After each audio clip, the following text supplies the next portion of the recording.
यदा यदा हि धर्मस्य ग्लानिर्भवति भारत अभ्युत्थानं धर्मस्य तदात्मानं सृजाम्यहम्।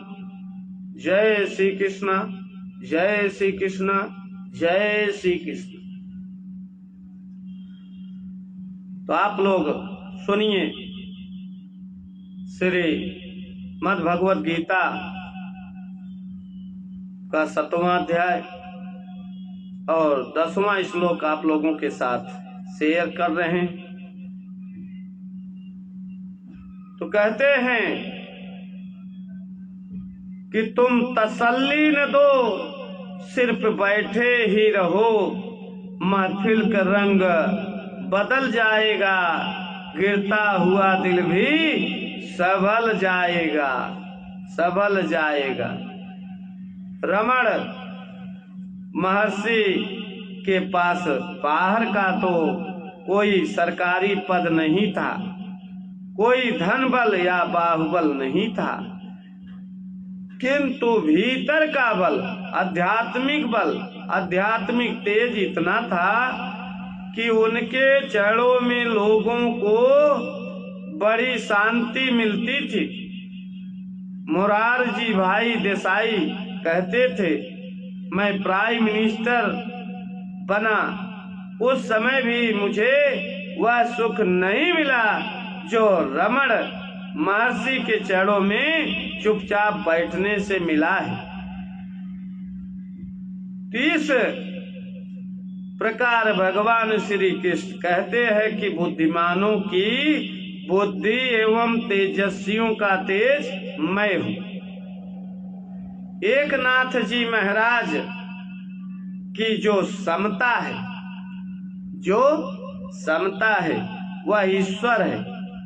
रमण महर्षि की लीला शाह जी बापू की जो समता है वह ईश्वर है। और आपके अंदर भी जिस समय समता आए, समझ लेना कि उस समय वह साक्षात ईश्वर ज्यों का त्यों प्रकट हुआ है। जय श्री कृष्ण। यह जरूरी नहीं कि केवल महात्माओं में ही समता होती है, ईश्वर तो कभी कभी दुरात्माओं में भी उसी रूप में प्रकट हो सकता है। रजोगुणी तमोगुणी में भी प्रकट हो जाता है, सत्वगुणी में भी प्रकट हो जाता है, और गुणातीत में तो प्रकट रहता ही है। जय श्री कृष्ण। गुणातीत में सदैव प्रकट रहता है, बाकी में कभी कभी प्रकट होता है। जो कभी कभी प्रकट होता है उसे एक बार भी ठीक से जान लो कि वही है तो बेड़ा पार हो जाता है। जय श्री कृष्ण, जय श्री कृष्ण। तो कभी कोई दुर्घटना हो जाए, बड़े दुख का प्रसंग आ जाए, फिर भी यदि आपके चित्त में दुख नहीं होता हो तो समझ लो कि वह उस समय बुद्धिमत्ता विद्यमान है।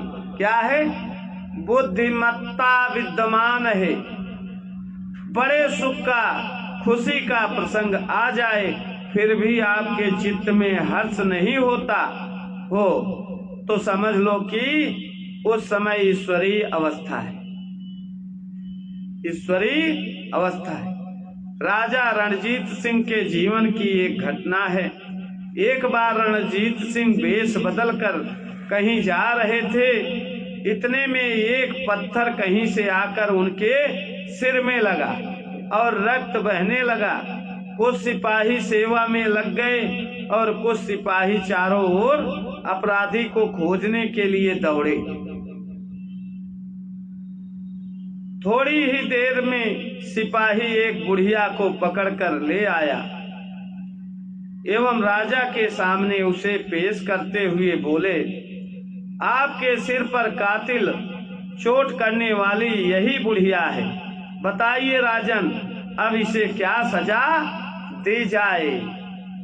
यह सुनकर बुढ़िया कांपने लगी और बोली, अन्नदाता, मैंने जानबूझकर पत्थर नहीं मारा था। मैं और मेरा बेटा दोनों भूखे थे। मैं पत्थर के द्वारा वृक्ष पर से बेल फल तोड़कर हम दोनों की भूख मिटाना चाहती थी। मैंने फल तोड़ने में के लिए पत्थर फेंका था, किंतु गलती से आपको लग गया, क्षमा करे राजन। तब रणजीत सिंह सिपाही से बोले, इस वृद्धा को 1000 रुपए दे दिए जाएं एवं साल भर के लिए अन्न वस्त्र की व्यवस्था कर दी जाए। जय श्री कृष्ण। तो वजीर ने आश्चर्यचकित होकर पूछा, यह आप क्या कह रहे हैं राजन? पत्थर मारने वाले की 1000 रुपए एवं अन्न वस्त्र दिला रहे हैं। रणजीत सिंह, जब एक वृक्ष को पत्थर लगता है तो वह भी इन्हें फल देकर तृप्ति प्रदान करता है। तो मैं तो मनुष्य हूँ, बुद्धिमान हूँ, मैं इसे सजा कैसे दे सकता? जय श्री कृष्ण। तो नरसिंह मेहता ने ठीक ही कहा है कि वैष्णव जन तो तेने कहिए, जे पीड़ पड़ाई जाने रे, पर दुखे उपकार करे तो ये मन अभिमान ने आड़े रे। जय श्री कृष्ण। अर्थात सच्चा वैष्णव तो वही है जो दूसरों के कष्टों को जानता है एवं उन्हें मिटाने के लिए परोपकार करता है और फिर भी मन में अभिमान नहीं आने देता।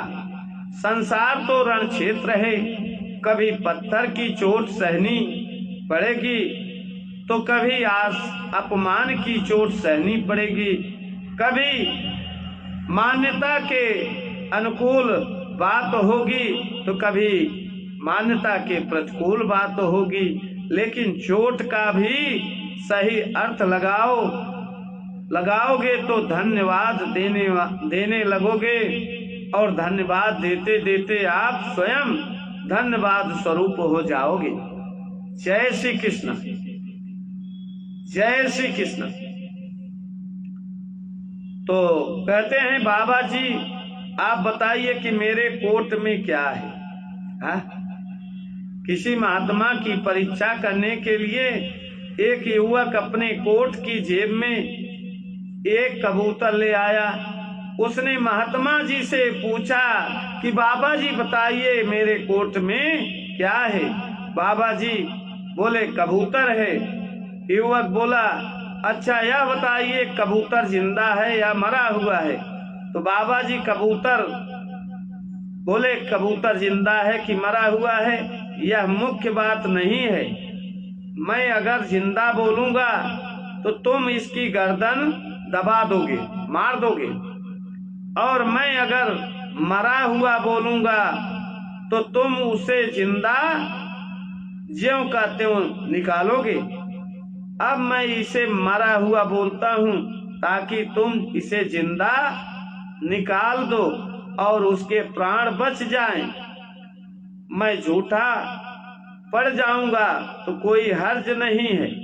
यह है बुद्धिमत्ता, यह है बुद्धिमत्ता। जय श्री कृष्ण। कहते हैं ना कि औरों के हित में हमारी बात झूठी हो जाए तो कोई हर्ज नहीं, बहुत लोगों के लाभ में हमारी यही देह का लाभ चला जाए तो कोई हर्ज नहीं। ऐसा सोचना एवं तदनुसार करना बुद्धिमत्ता है।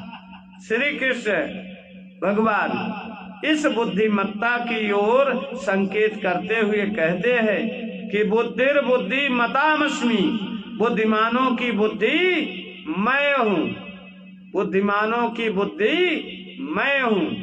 जय श्री कृष्ण। तो आज हम अपनी वाणी को यहीं विराम देते हैं, कल फिर आएंगे।